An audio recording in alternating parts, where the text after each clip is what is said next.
થોર્નડાઇકે એક સમસ્યા પેટી બનાવી. તેના અંદર એક ભૂખી બિલાડી મૂકવામાં આવી. પેટીના બહાર બિલાડી જોઈ શકે તે રીતે ખોરાક રાખવામાં આવ્યો. પેટીમાં એક કળ લગાવવામાં આવી હતી. તેને દબાવતા જ દરવાજો ખુલી જતો હતો. બિલાડીનો પ્રથમ પ્રયાસ. બિલાડી ખોરાક મેળવવા ઉત્તેજિત થઈ. બિલાડીએ શરૂઆતમાં કૂદાકૂદ કરી, પંજા માર્યા, અહીં તહીં ફરી આડાઅવળા પ્રયત્નો કર્યા. એક સમયે આકસ્મિક રીતે કળ દબાઈ ગઈ અને દરવાજો ખુલ્યો. બિલાડી બહાર આવી અને ખોરાક મેળવી શકી. પુનરાવર્તિત પ્રયોગ. થોર્નડાઇકે આ પ્રયોગ બિલાડી સાથે 24 વાર કર્યો. દરેક પ્રયત્નોમાં જોવા મળ્યું કે બિલાડી શરૂઆતમાં ફરી જૂના ભૂલભર્યા પ્રયત્નો કરતી. ધીમે ધીમે ભૂલોમાં ઘટાડો થતો ગયો. બિલાડી સમજી ગઈ કે કળ દબાવતા જ દરવાજો ખુલે છે. પરિણામ: પ્રથમ પ્રયત્નમાં દરવાજો ખોલવા 160 સેકન્ડ લાગ્યા.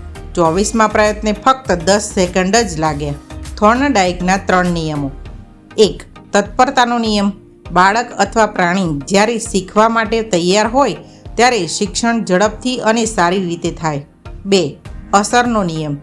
જેના પર સકારાત્મક પરિણામ મળે તે ફરી થાય છે. જેના પર નકારાત્મક પરિણામ મળે તે નબળું પડી જાય છે. 3. પુનરાવર્તનનો નિયમ.